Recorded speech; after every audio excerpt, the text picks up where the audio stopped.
Zona Médica, te invitamos a conocer todo lo que sucede en el fascinante universo del cuerpo humano a través de especialistas que tienen la solución para ti.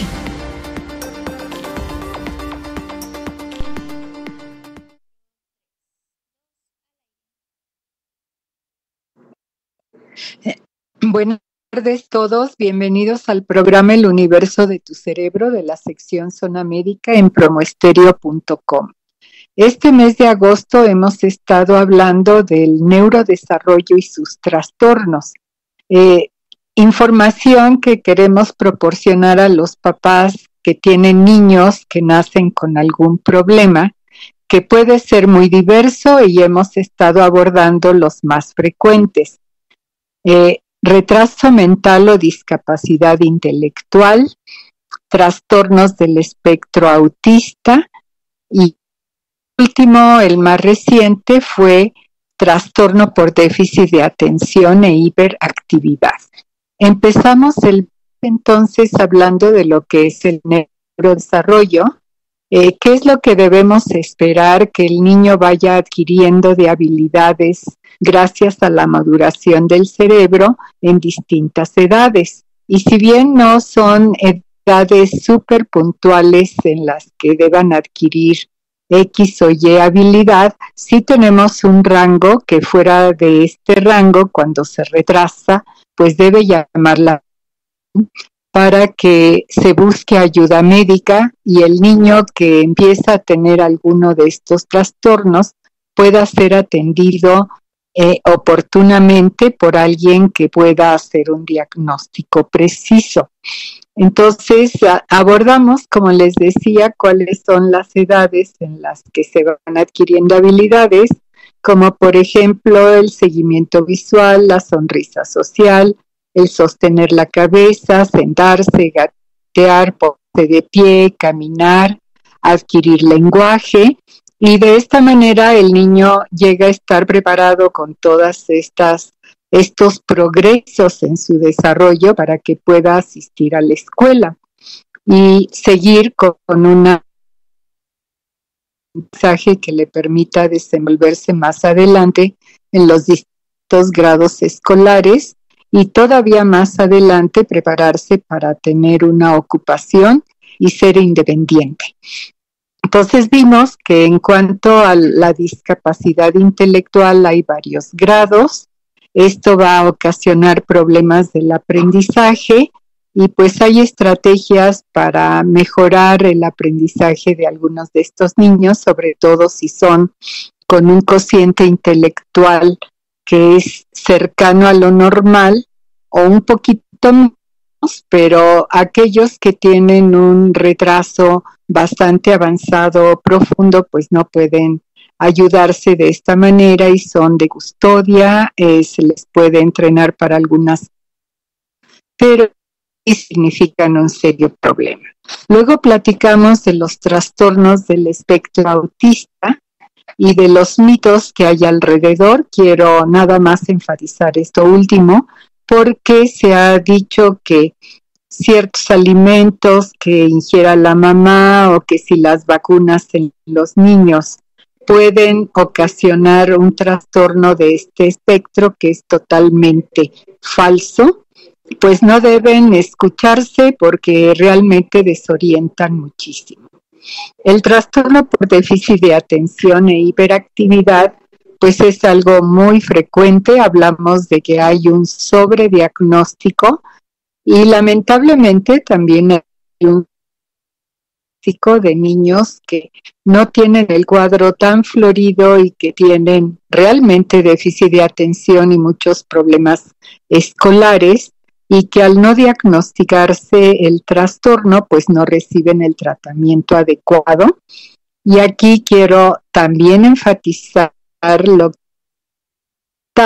cuáles son los riesgos de que alguien con un trastorno por déficit de atención no reciba tratamiento, porque vamos a tener fracaso escolar, vamos a tener depresión anímica del niño que se ve fracasando una y otra vez en sus logros académicos, no los tiene y entonces pues se siente mal, se deprime y no va aprendiendo como debe de ser al ritmo que debería.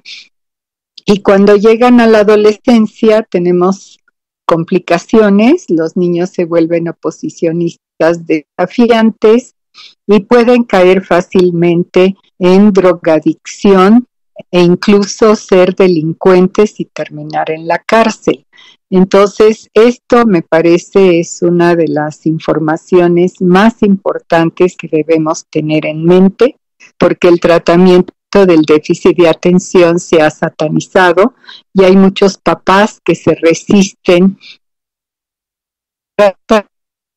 piensan que es algo artificial, que como su niño, si puede solo, él va a salir adelante, etcétera, y la verdad es que se ha visto que no es tan sencillo y pues hay que darle su ayuda. Y esto es algo muy, muy relevante que debemos tener en cuenta.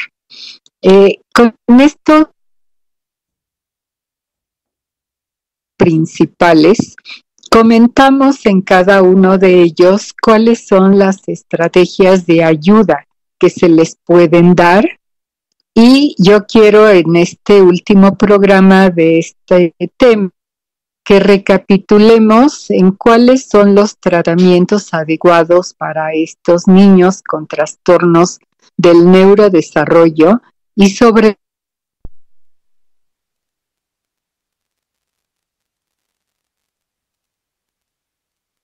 llamar de otra manera como remedios se vuelvan normales en todos aspectos, lo cual no es posible. Los vamos a ayudar a que mejoren en todas estas dificultades, pero eliminar el problema del todo, eso va a ser imposible y por tanto los remedios milagro no tienen aquí ningún papel. Y desafortunadamente con el deseo de los papás de ayudar a sus niños con cualquiera de los trastornos que hemos platicado, recurren a lo que sea, se gastan lo que sea. Es un fracaso, no se va a obtener el resultado que se ofrece. Nos acompaña el día de hoy el doctor José Antonio Venta Sobero, que ya estuvo con nosotros en Mónica Rodríguez García, quienes son neuropediatras. El doctor Venta es el jefe del servicio, la doctora Rodríguez es adscrita al servicio de neurología pediátrica en el centro. Así que pues ya los escuchamos platicando conmigo acerca de trastornos diversos y ahora pues vamos a repasar lo que sí se debe hacer y lo que por favor no hagan de tiempo y de recursos y lamentablemente, como les había dicho, prolifera en todos lados y ofrecen cosas que si uno las piensa diría, bueno, ¿y por qué me ofrecen esto? ¿Cuál es su fundamento? Pero como el ser humano tiene un pensamiento mágico y mucha esperanza en que las cosas sucedan como deseamos, pues se acepta y se hacen sacrificios y desperdicios. Quieran utilizar en otras cosas más adecuadas para sus niños. Bienvenidos ambos, muchas gracias por estar aquí. Gracias. Gracias, doctora. Gracias, doctora. Bueno, muy bien, pues ¿por dónde empezamos, doctor Ben? Lo relativo a ciertas ligeras desviaciones del desarrollo que pudiéramos tener y que a lo mejor se resuelven con algo no tan complicado, como la ¿Quiere repasar cuál es este concepto y qué es lo recomendable cuando los niños tienen un pequeño atraso en estos periodos del desarrollo? Bueno, yo creo que lo importante es hacer el diagnóstico en forma temprana. Si nosotros tenemos a niños que tienen factores de riesgo para daño neurológico, pues lo primero que hay que hacer es tener una valoración neurológica periódica y poder detectar tempranamente aquellas anomalías, ya sean motoras en un inicio, posteriormente en el lenguaje, en la sociabilidad, para poder establecer tempranamente un programa de estimulación temprana, que abarque, por supuesto, todas estas áreas. La mayoría de los trastornos motores son transitorios, claro, los no graves. Entonces, esto se puede solucionar con una terapia de estimulación temprana, que durará, pues dependiendo del caso, varios meses o algunos meses, pero que puede llegar a solucionar este trastorno motor. Después vendrían los aspectos, por ejemplo, del lenguaje con niños más grandes, o de aprendizaje o de sociabilidad, que también pueden ser de alguna manera manejados con estos programas. Y esto dependerá ya específicamente de cada niño y de lo que se diagnostique como problema en cada uno de ellos. Y de esta forma poder resolver lo más tempranamente posible estas alteraciones que de alguna otra forma, si no, podrían repercutir a futuro en su aprendizaje, en su rendimiento académico, en su motricidad, etc. Entonces, pues es importante tenerlos en mente desde edades muy tempranas y de esta manera poderlos tratar en forma oportuna. Claro, muy bien. Esto está perfectamente fundamentado y se han visto resultados muy favorables. De recursos cuando tenemos una serie de problemitas que parecen no graves y que podemos ayudar a estos niños. Bueno, existen programas de estimulación temprana en muchos lugares, en la donde se atienden neonatos de alto riesgo. Existen programas de seguimiento longitudinal y en este programa de seguimiento longitudinal los niños asisten regularmente a valoraciones y de esta manera pues mandar a los programas de estimulación temprana. Ahora existen otros lugares a nivel particular, existen también, por ejemplo, los centros de estimulación temprana, atienden y se manejan desde tempranamente. Ahora existe también pues el Teletón, ¿no? El Teletón donde de alguna forma pues también se pueden incluir desde edades muy tempranas y de esta manera poder tener un seguimiento integral, ¿no? ¿Quieres añadir algo, sí, Vero, por favor?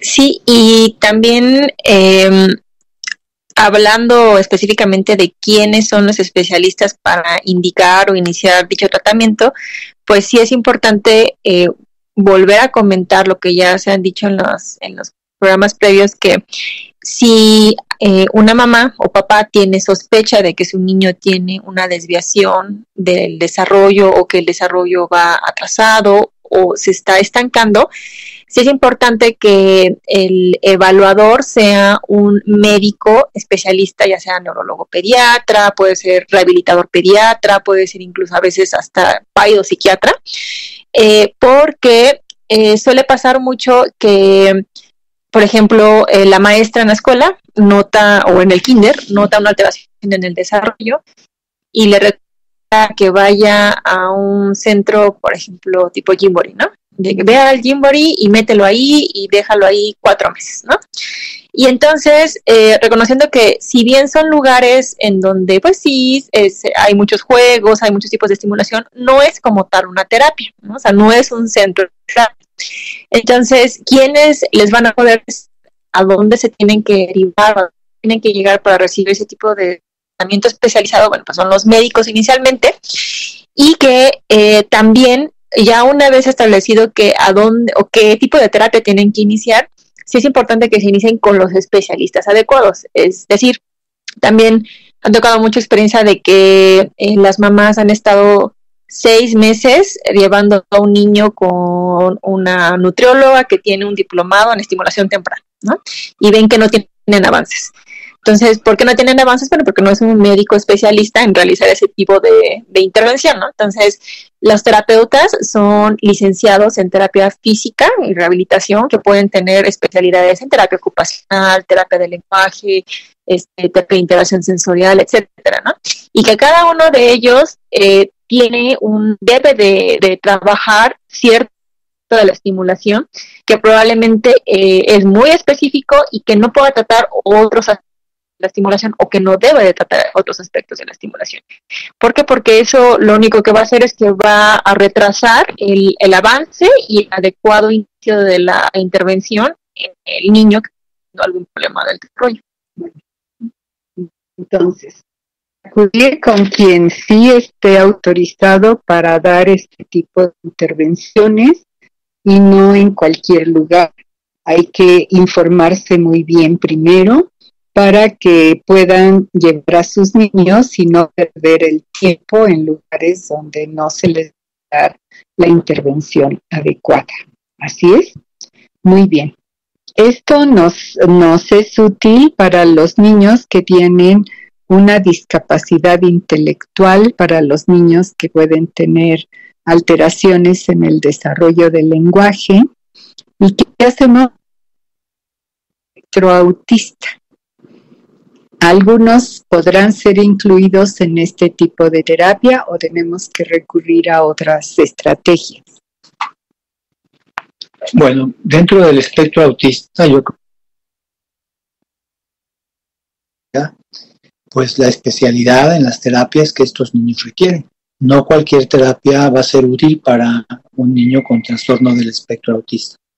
Lo que funciona como para el trastorno del espectro son algunas específicas que están estructuradas y que son especiales para los niños autistas.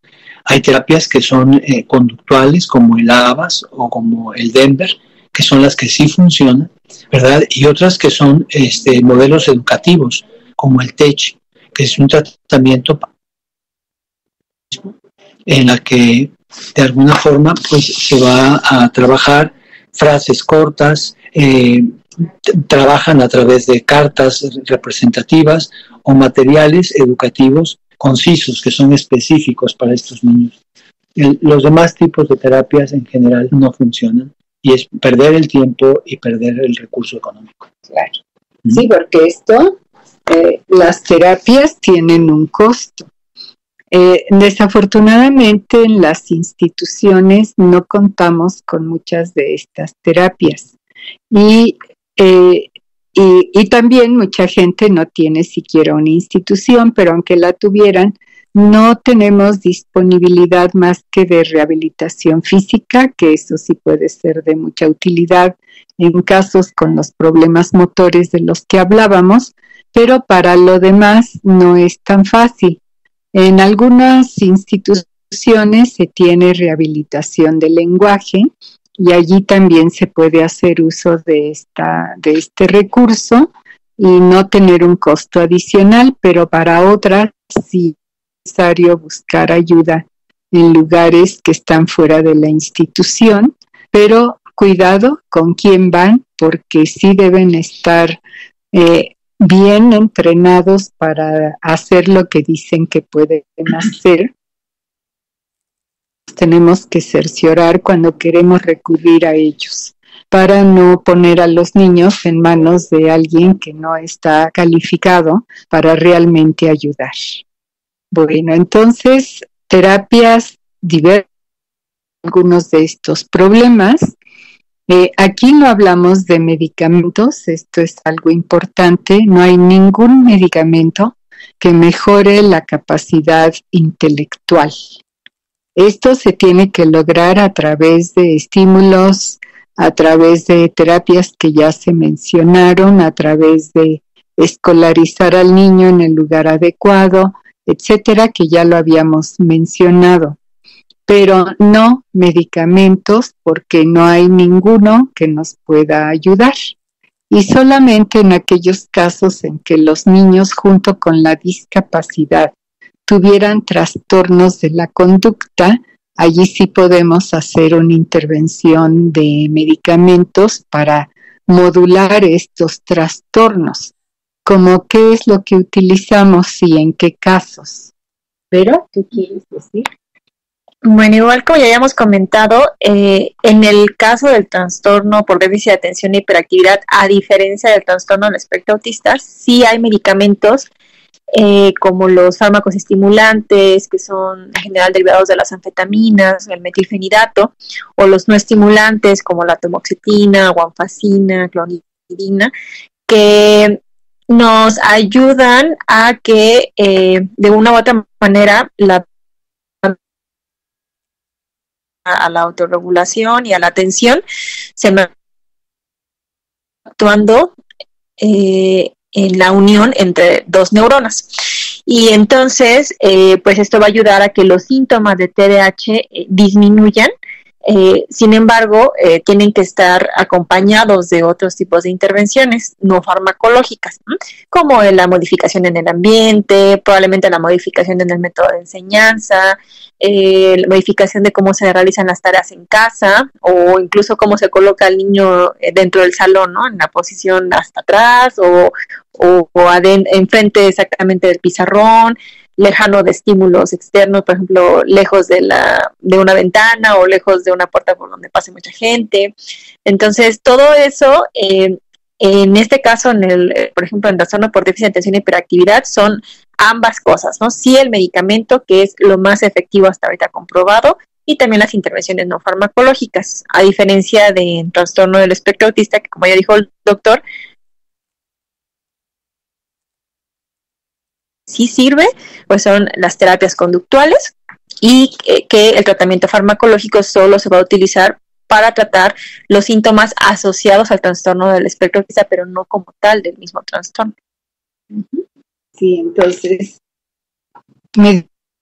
medicamentos en trastorno por déficit de atención, sí.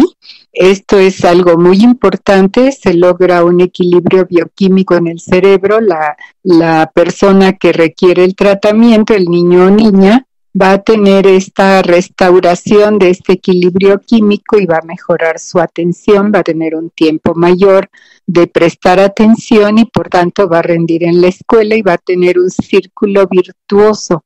Va a empezar a rendir bien, se va a reforzar su autoestima, se le va a motivar de esta manera a que siga atendiendo mejor, a estar apegado al tratamiento, al igual que aquí de papás, obviamente, y así vamos a tener una evolución bastante bien a lo largo del periodo escolar, que puede llegar hasta la universidad, como lo habíamos comentado, pero acuérdense que el trastorno por déficit de atención no se va a quitar, pero sí se va a ir modificando con el tiempo en sus manifestaciones.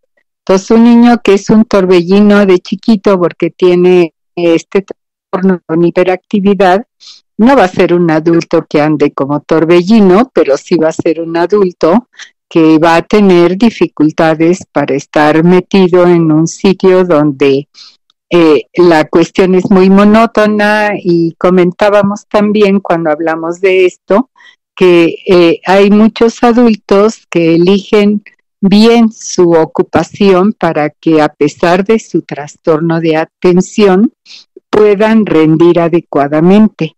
Y yo les mencionaba, pueden ser periodistas de guerra que andan a salto de mata y cambiando de un lugar a otro, que eso va con esta dificultad de atender mucho tiempo a un solo estímulo, pues tienen muchos, y entonces se empata muy bien estas características del trastorno con el tipo de ocupación, y que no se les ocurriera biblioteconomía o algo así, porque no iban a poder desempeñarse. Yo les preguntaba y ya no me contestaron, pero vuelvo a preguntar: aquellos niños que tienen una discapacidad intelectual, dijimos que los medicamentos no nos van a ayudar para que mejoren. Tienen que ser las terapias que ya comentamos, pero algunos pueden tener alteraciones de la conducta. dentro de su deficiencia intelectual, y allí sí podemos requerir algunos medicamentos. A mí me ha tocado ver a muchos que se les dan medicamentos como si tuvieran crisis epilépticas y realmente nunca las han tenido, y no es nada raro que los niños sean medicados con carbamazepina, por ejemplo. Igualmente los de trastorno por déficit de atención.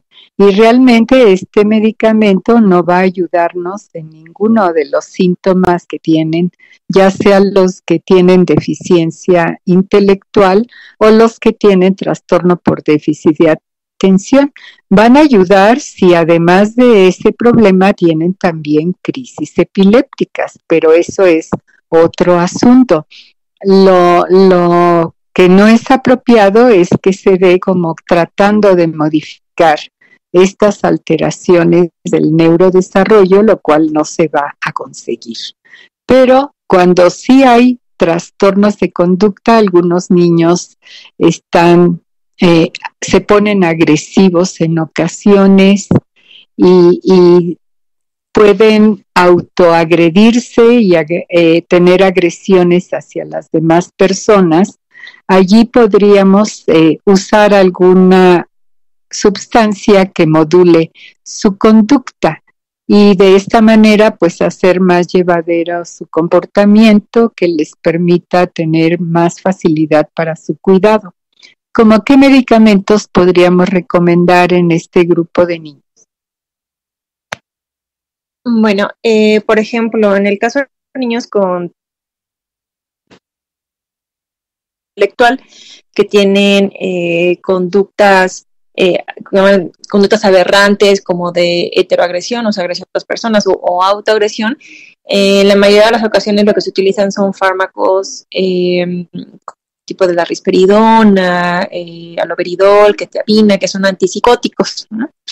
Y que si bien como que probablemente el nombre antipsicótico nos lleva a pensar algún trastorno psiquiátrico como esquizofrenia, etcétera, en realidad son fármacos que nos ayudan a modular mucho estos valles que tienen en su conducta, que puedan regularse de una mejor manera, pues para integrarse mejor al ámbito social, al ámbito familiar y al ámbito escolar, ¿no? Sin embargo, sí hay que reconocer que sobre todo en niños, dependiendo de la edad, pero en la mayoría de ellos están en un periodo de desarrollo en donde esa regulación que debe de haber ya en un adulto, pues todavía no está desarrollada de manera adecuada, ¿no? Entonces, que muchas veces lo que nos sugieren las guías es de iniciar tratamiento con una terapia conductual adecuada, darle un tiempo razonable al niño, 3-4 meses, para ver cómo funciona esa terapia, y que obviamente que si las alteraciones son muy severas, bueno, pues se puede iniciar con la terapia y con el medicamento, ¿no? O sea, ambos. Pero sí darle oportunidad a la terapia, o sea, que se inicie una terapia formal, específica y dirigida al problema que tiene el niño, para evaluar si en verdad va a ser necesario el inicio de alguna terapia farmacológica. Así es, muy bien. Bueno, ahora quisiera que también comentemos lo que yo mencionaba al principio en la introducción, de este ofrecimiento de una serie de sustancias, de remedios, de medicina alternativa, que al decir medicina alternativa abarcamos muchísimas cosas, desde la herbolaria, la acupuntura, etcétera, que se pueden en algún momento ofrecer para que estos niños con trastornos del neurodesarrollo, sin ningún trastorno, lo cual no es factible de ninguna manera. Entonces, pues hay una enorme cantidad de ofrecimientos que tienen un trasfondo como de magia, y que pues la magia no se va a dar, y que debemos tener mucho cuidado. ¿Como cuáles? porque esto es muy frecuente que los papás recurran y que además no nos informen a los médicos que están llevando este tipo de tratamientos, porque erróneamente piensan que si no va a ayudar, no va a perjudicar y que a lo mejor de algo les puede servir. Y no es así. Hay sustancias que dicen que son naturales, que a lo mejor sí lo son, pero pueden ser tóxicas incluso y de peligro para estos niños. Entonces hay que tener mucho cuidado y por favor informar al médico, que a veces no se nos ocurre. A mí me sucede muy frecuentemente, vamos, vemos la consulta y cómo va y no sé cuánto, y no preguntamos, oiga, ¿y le está dando algo más que le hayan recomendado, que los test, que cosas incluso untadas, alimentos o complementos de alimentación o lo que sea? Sí debemos interrogar esto a los papás, porque a veces tenemos malos efectos con el tratamiento medicamentoso que estamos dando, hay una mala interacción o lo peor es que puedan sustituir al tratamiento medicamentoso por alguno de estos productos que les salen más caros a veces que los productos que sí se sabe funcionan.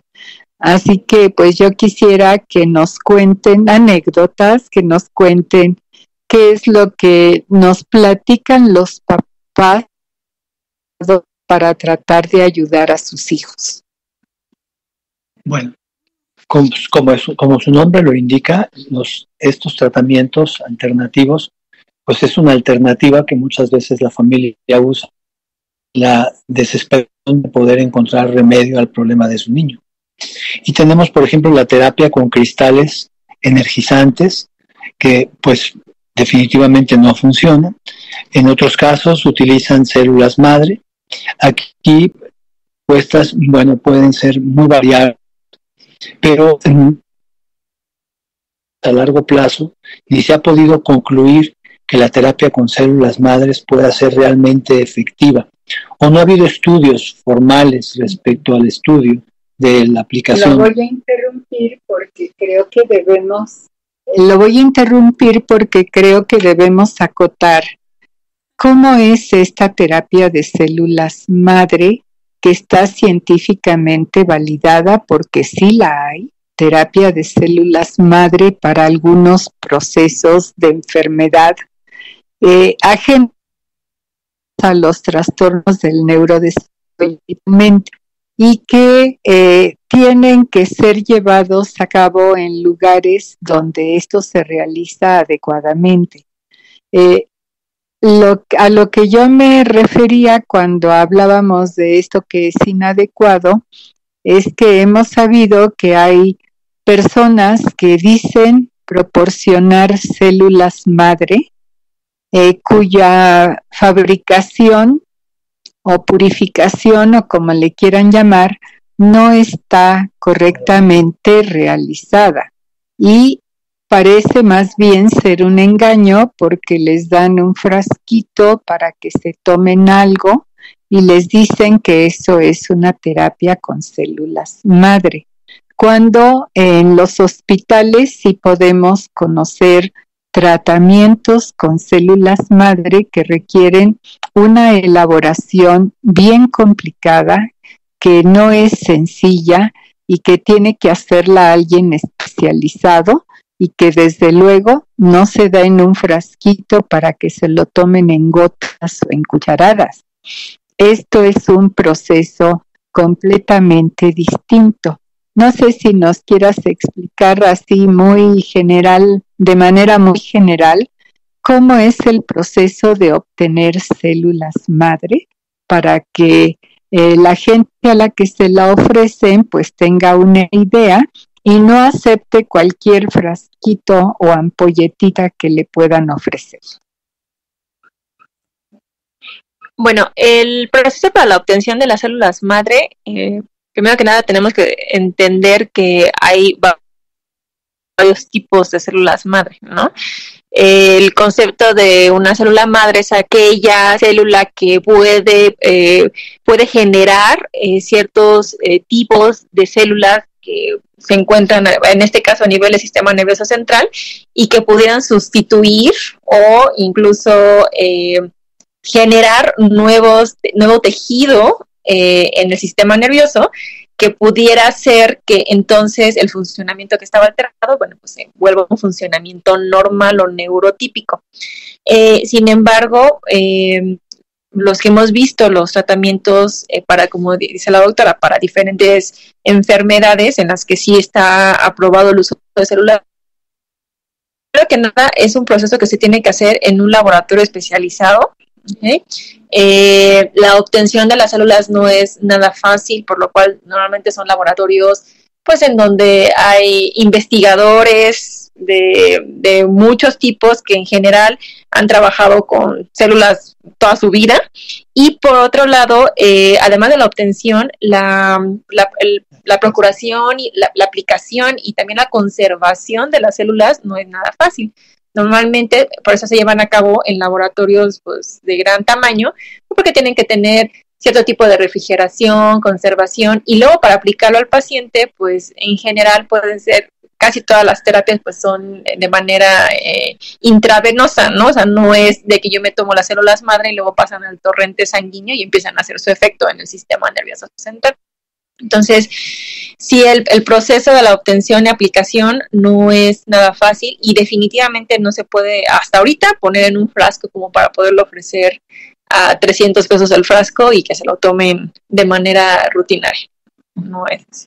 Y tiene que haber compatibilidad también, ¿no?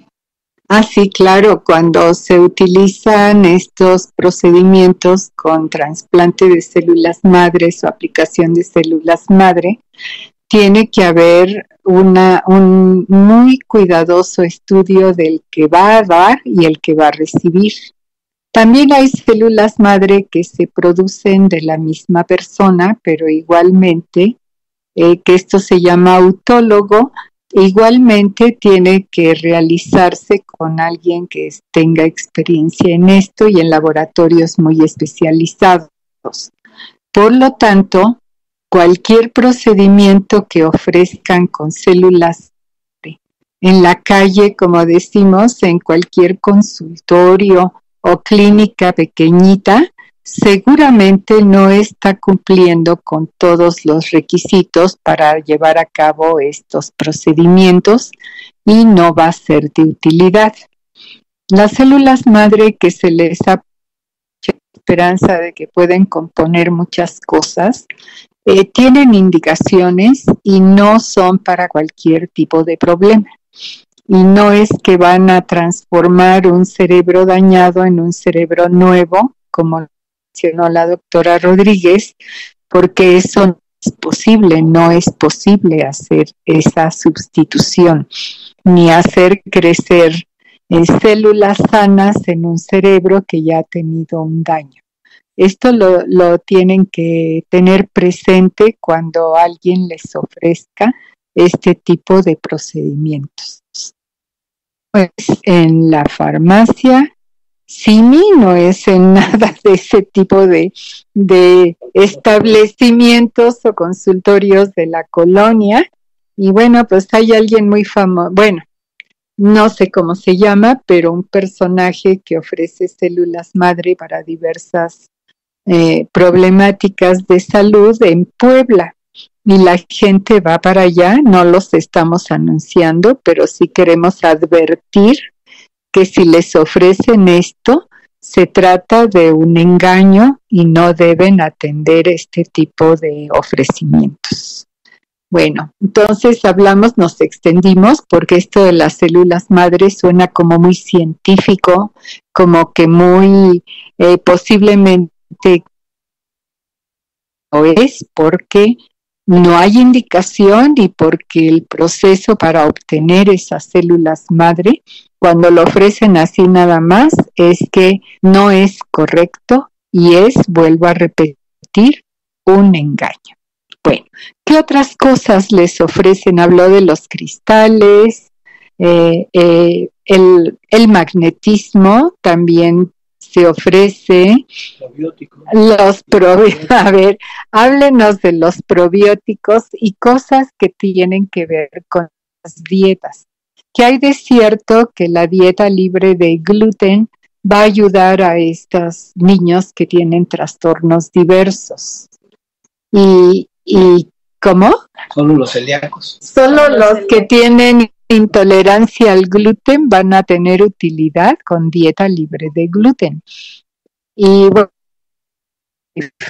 y yo conozco a mucha gente que por lo que sea que tiene dice, me siento ahora requete bien porque estoy tomando dieta sin gluten. Y bueno, pues realmente no sabemos por qué motivaron este cambio en la dieta y también de qué es lo bien que se sienten. Esto hay que ser específicos porque una evaluación subjetiva de un tratamiento no es válida científicamente.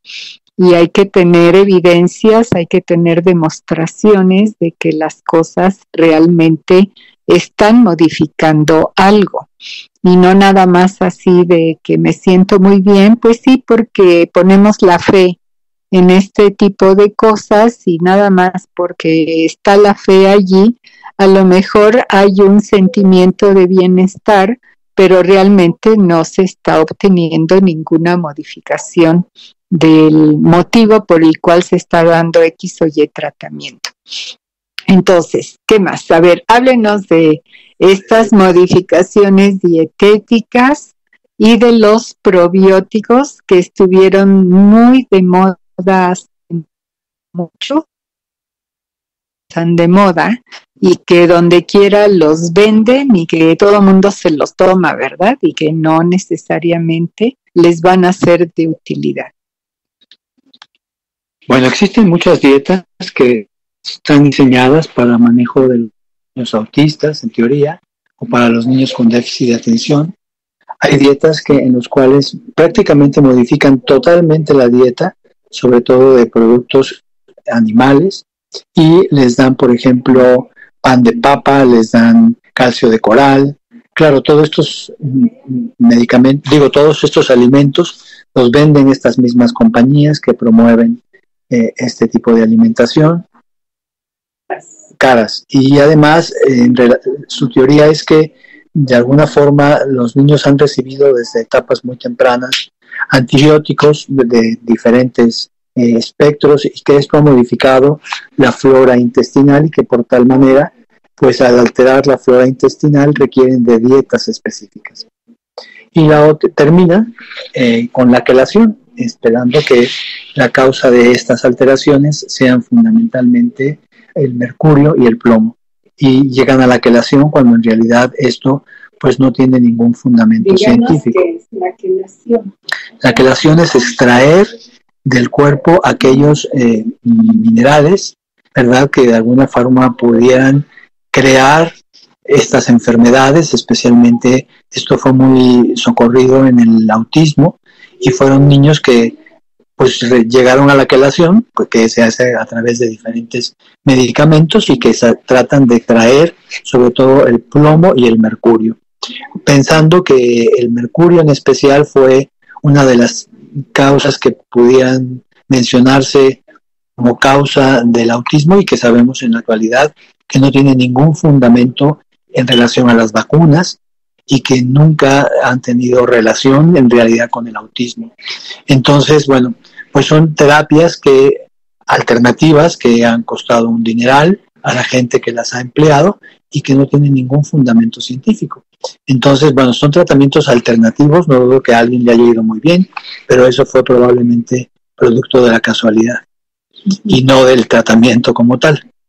Y los probióticos y prebióticos, bueno, pues han estado de moda porque sí existe efectivamente un eje intestino-cerebro en el cual los probióticos y los prebióticos juegan un papel, pero no quiere decir que esto sea curativo de ningún problema de tipo trastorno del espectro autista o déficit de atención. Digo que no nos hacen daño, pues no nos hacen daño, ¿verdad? Pero tampoco quiere decir que sea el motivo de la curación del padecimiento, ¿no? Y algunas otras cosas más, bueno, pues algunos otros tipos de dietas más sofisticadas en la que quitan los colorantes, Sabemos que los colorantes y los azúcares, bueno, pues obviamente en los niños que tienen trastorno de déficit de atención con hiperactividad, pues sí los pueden poner más activos, que sí los pueden poner más acelerados, pero tampoco es que curen, ¿verdad?, el problema de déficit de atención o la hiperactividad.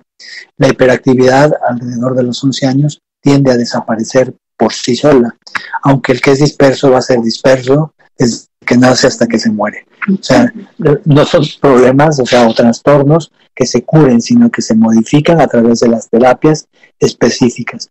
Y algunos síntomas, sí, mejoran con la edad, ¿no? Entonces, por ejemplo, la hiperactividad mejora, pero la desatención, pues, es más difícil de mejorar. Muy bien. Entonces, bueno, hay mucha gente que compra sus cajas de probióticos y les da probióticos sin ton ni son a toda la familia, pensando que van a lograr una modificación. También hay que tener mucho cuidado con esto porque generalmente estos productos vienen con muchos azúcares, que tienen muchas calorías y que si se dan en exceso, pues van a crear niños gordos, ¿no? Y tenemos el problema de la obesidad infantil, que no se ha logrado mejorar hasta ahorita en el país y que pues tiene mucho que ver con estas creencias de que este tipo de productos les va a ayudar por lo menos a la digestión, y si no, pues les va a ayudar también para un mejor rendimiento intelectual o una mejoría en su conducta, y realmente esto no sucede de esa manera. Y hay que considerar, como con todo lo que vemos, los efectos colaterales pueden ser bastante importantes y que pues hay que evitar porque no son para nada deseables el consumo de estas botellitas con los probióticos, que van a tener a la vez posibilidad de incrementar el peso de los niños y llevarlos a una situación de salud adversa también, como tener diabetes o lo que sea, que pues de pilón, aparte de lo que ya tenían, pues viene a crear mayores dificultades. ¿Qué otra cosa podemos comentar que se ofrece y que no tiene fundamento? Bueno, en el caso de trastorno por déficit de atención y hiperactividad, también se suelen ofrecer otras terapias, digamos, adyuvantes al tratamiento farmacológico. Que ojo, no estamos diciendo que en este caso que sean terapias que hagan mal o que pueden no mejorar algunos parámetros en atención o hiperactividad. Sin embargo, la finalidad de esto es saber, como ya dijimos al inicio, que funcionan. Y bueno, si nosotros tenemos la posibilidad económica, el tiempo, la disposición de que nuestro niño tome otro tipo de terapia, además del tratamiento que sí va a funcionar, que no sabemos que funciona, bueno, pues entonces lo podemos intentar, ¿no? Por ejemplo, en trastorno por déficit de atención y hiperactividad se utiliza también mucho el neurofeedback, ¿no? Que es un tratamiento que consiste en un aprendizaje por medio de un software o ejercicio profesionista que da el tratamiento para modular o regular las ondas cerebrales, ¿no? Entonces, entre comillas, claro, ¿no? Pues se le pone al niño una capucha con unos electrodos conectados que van a la computadora. Estos electrodos en general lo que dan es información de tipo como mapeo cerebral, en donde se ven las diferentes ondas que hay en las regiones del cerebro, y que por medio de ejercicios en donde el paciente tiene que terminar una tarea o modular las emociones, se logra, aparentemente por medio del programa, que se modifique cómo van esas ondas en las áreas en donde están problemáticas, ¿no? El neurofeedback, por ejemplo, pues es una terapia que en algunos estudios se ha visto que puede mejorar algunas puntuaciones de la atención. Sin embargo, como ya dijimos, bueno, pues sin el tratamiento farmacológico, sin las modificaciones en la parte ambiental, de tareas, en casa o en la escuela, pues no va a mejorar al niño por sí solo, ¿no? Entonces muchas veces pues eso hace que se retrase el inicio del tratamiento adecuado y que pues el niño tenga más dificultad para avanzar, ¿no? Como debe de ser. De la misma manera, en el TDAH se ha utilizado pues la restricción de los colorantes, el uso de omega 3 y omega 6, que también mejora algunas de las puntuaciones, a veces en la parte conductual, a veces en la parte de la atención, pero esas mejorías son leves, o sea, son, aunque significativas, pues son pequeñas, ¿no? Y entonces, de igual manera, ¿no? Básicamente ningún profesionista que trabaje en niños con trastorno de déficit de atención y hiperactividad les va a recomendar solamente el uso de omegas, ¿no? Porque pues ya sabemos que esto necesita irse acompañado de otros tipos de terapias, ¿no? Tanto farmacológicas como no farmacológicas. Muy bien. Entonces, pues como ven, la gama de tratamientos alternativos es muy amplia. Desde lo que parecería inocuo, como los cambios en la dieta, hasta lo que sí puede provocar alteraciones. ¿Qué hay de los complementos dietéticos? El darles muchas vitaminas o el darles proteínas o darles cualquier otra cosa que quizás sea parte de los nutrientes que podemos recibir de manera adecuada en la dieta común y corriente, pero se exagera con la cantidad, pensando que puedan hacer alguna modificación del rendimiento intelectual o de la conducta o cualquier otra cosa. Pues aquí creo que sí hay que tener mucho cuidado, sobre todo en la población pediátrica, porque hay que recordar que la mayoría de estos suplementos van a hacer que el hígado trabaje de más, que el riñón trabaje de más, por un lado, ¿no? Y por otro lado, algo que también ya se comentó, la presencia o el incremento de los índices de obesidad infantil por el uso de estos suplementos que muchas veces, bueno, más bien en la mayoría de las veces no son necesarios, ¿no? Claro que podemos tener niños con discapacidad intelectual, TDAH o TEA, que estén desnutridos. Podemos tener niños que aparentemente tengan un peso o talla normal, pero que micronutrientes estén desnutridos, pero esto no se puede hacer de manera rutinaria en todos los niños, ¿no? Se tiene que hacer una evaluación adecuada de cómo está su metabolismo y de acuerdo a ello, bueno, determinar si es necesario darle alguno de estos suplementos, que en la mayoría de los casos, como digo, no es necesario. Así es. Entonces, tampoco atiborren a sus pequeños de este tipo de cosas, ni les modifiquen la manera de comer de todo lo que es saludable, porque vamos a tener complicaciones que pueden ser más difíciles que a veces el problema por el cual estamos queriendo dar un tratamiento que resuelva. Así que pues les pedimos mucha atención y por favor no se dejen convencer tan fácilmente. Y lo peor que puede suceder es que los que ofrecen estos productos a precios altos les haga sentir culpables de que no quieren gastar en el bienestar de sus niños. Esto lo vemos en todas las edades, sobre todo en los extremos. Las personas mayores que tienen demencia les ofrecen cosas y dice, pero ¿cómo no va a hacer un esfuerzo porque se mejore su calidad de vida? Esto sucede también con los niños que tienen trastornos del neurodesarrollo.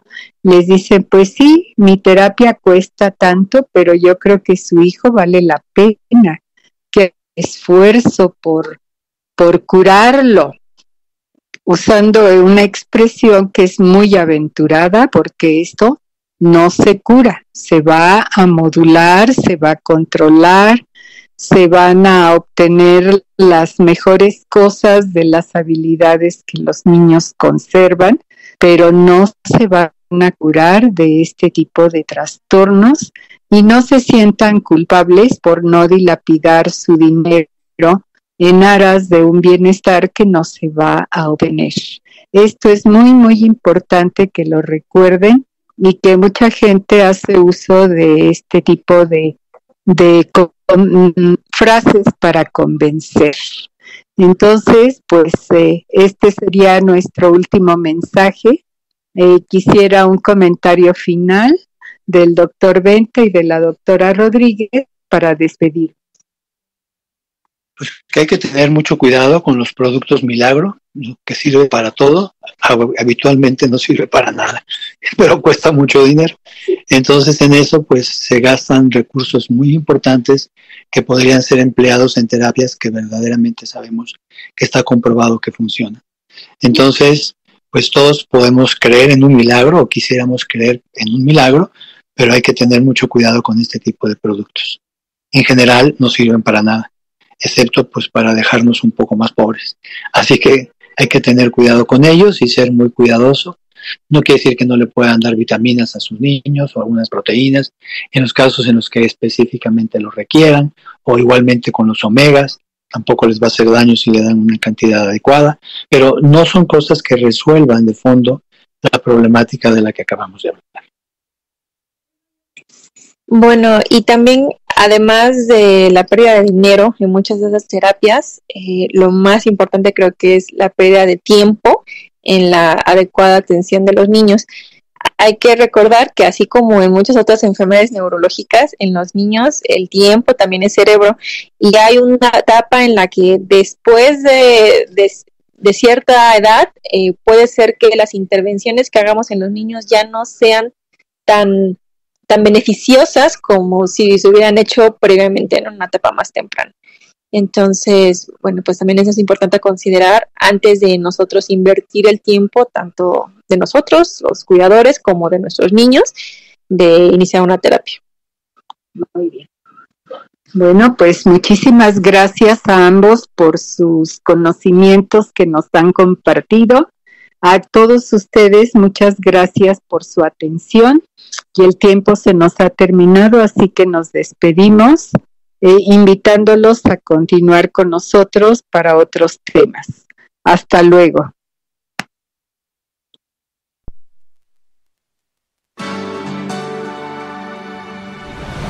Hasta aquí con la información. Los esperamos la próxima semana en Zona Médica. Zona Médica tiene la solución.